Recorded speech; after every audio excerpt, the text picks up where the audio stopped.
In this video, we're going to take a look at sigma notation. This notation is frequently used as a shorthand for the sum of a sequence. So let's parse out what this notation means. This right here is the variable.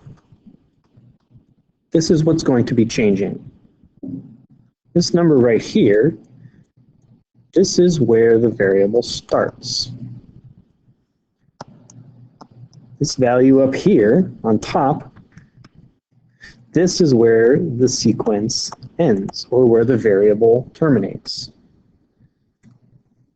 And this number, this value over here, this defines the sequence.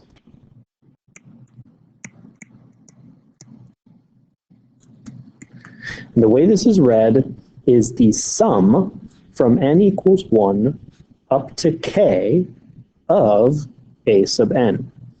This e, or sideways m, that is the Greek letter sigma, and it stands for a sum. So let's take a look at some examples.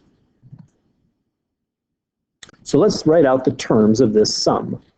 So this is the sum from n equals 1 up to 4 of 2n minus 3. So n is going to start at 1. If n is 1, then we have 2 times n minus 3. Oops, come on. Which is negative 1. Next, we'll let n equal 2. So 2 times 2 minus 3, which is 1. Next, we'll let n equal 3. So 2 times 3 minus 3, which is 3. And then we'll let n equal 4. So 2 times 4 minus 3, which is 5. So this sum up here is negative 1 plus 1 plus 3 plus 5, which is 8. Now, if you have a TI-84, you can do all of this on a TI-84. So we'll type in our sum. You can get to the sigma notation by pressing the math button and scrolling down until you see the summation. So here we can fill in all the boxes. You can pick n or y or z or x. It doesn't matter what variable you choose, as long as you're consistent. So let's use x just because it's easier to use x on the TI-84. So this is the sum from x equals 1 up to 4 of 2x minus 3. And you can see we got the same value, 8. You can also use Desmos. So in Desmos, we'll go down here to the keyboard. We'll go to the Functions menu, and then we'll go to Miscellaneous. Down here in the bottom middle, you can see the Greek letter sigma. And it starts out with n, but you can really choose any variable. So this is the sum from n equals 1 up to 4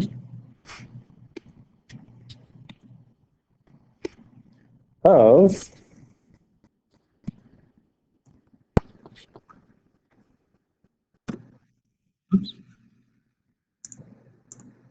2n minus 3. And you can see we got the same thing.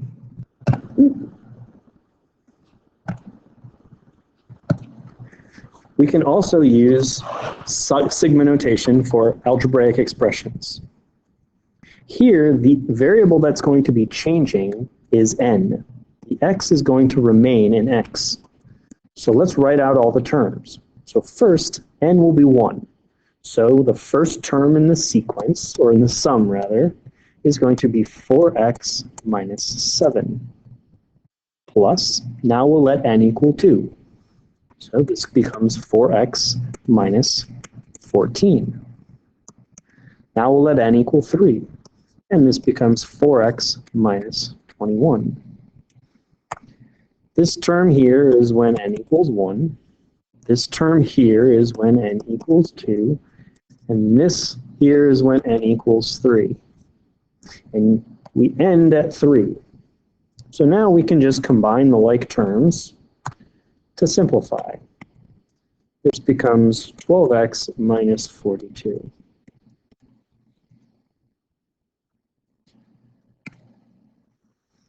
So let's find the sum of the first 42 terms of this sequence. Okay, so let's do this two ways. Let's first use sigma notation, and then we'll use one of the formulas we learned previously. So first we need to determine, is this geometric or arithmetic? So I always like to check to see if it's arithmetic first. So we'll take the difference between two consecutive terms. So 91 minus 97, which is negative 6. And now let's check these two to make sure they match. 85 minus 91 is also negative 6. So this is arithmetic. So let's try to write this out using sigma notation. Recall that the formula for any term in an arithmetic sequence is a sub n equals a sub 1 plus n minus 1 times d. So this becomes the sum from n equals 1 up to 42 of a sub n. So I can just put in here how I've defined my sequence. So a sub 1 is 97 plus n minus 1 times d, which is negative 6. So we can plug this in our calculator and we'll end up with our answer. Well, you should get negative 1092. Okay, well, let's try this again using the sum formula. So recall that the sum of an arithmetic sequence has two formulas. N times a sub 1 plus a sub n all over 2. We also have the formula n over 2 times 2 a sub 1 plus n minus 1 times d. We should use this formula because we know n, a1, n, and d. We do not know a sub n. So let's just plug in the numbers. So the sum of the first 42 terms of our arithmetic sequence will be 42 over 2 times 2 times 97 plus 42 minus 1 times negative 6. And if you plug all that in your calculator, you will end up with the same number, negative 1092.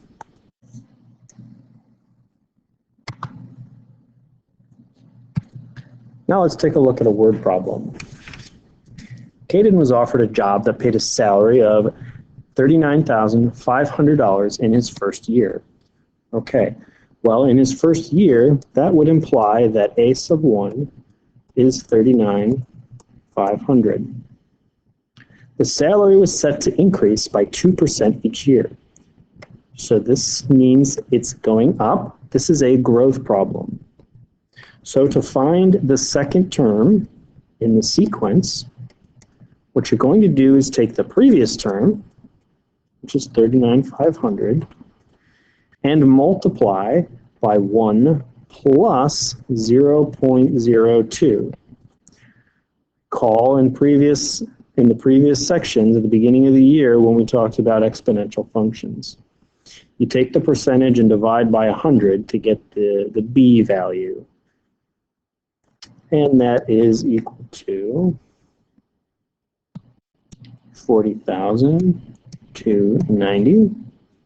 Likewise, a sub 3, you take the previous value, 40,000 to 90, and multiply by the ratio, b, which is 1.02. And you should end up with 41,095.8. And this process will continue. Okay, so we know now, we know a sub 1. We know that r is 1.02. And so we can construct our formula. So we can do this one of two ways. Let's use sigma notation first. So this is geometric since we're multiplying by the same number each time. So a sub n is equal to a sub 1 times r to the power n minus 1. This is the formula for a geometric sequence. This question is asking us, what is the total amount of money that he earned over the 9 years? So we want to add up everything he makes every year. So this formula here defines the sequence. So we want to do the sum from n equals 1 up to 9 of 39,500 times 1.02 to the power n minus 1. And if you plug that in your calculator, you should end up with this value here. I rounded it to 2 decimal places because we're talking about money. All right, we can do this with the sum formula as well. The sum of a geometric sequence is a sub 1 plus a sub 1 times r to the power n all over 1 minus r. Oops, this is minus. Okay, so the sum of the first 9 terms of our sequence is going to be 39,500 plus 39,500 times 1.02 to the power 9 all over 1 minus, well, keep putting plus, that's minus, 1 minus 1.02. And if you plug this in your calculator, you should end up with the same results.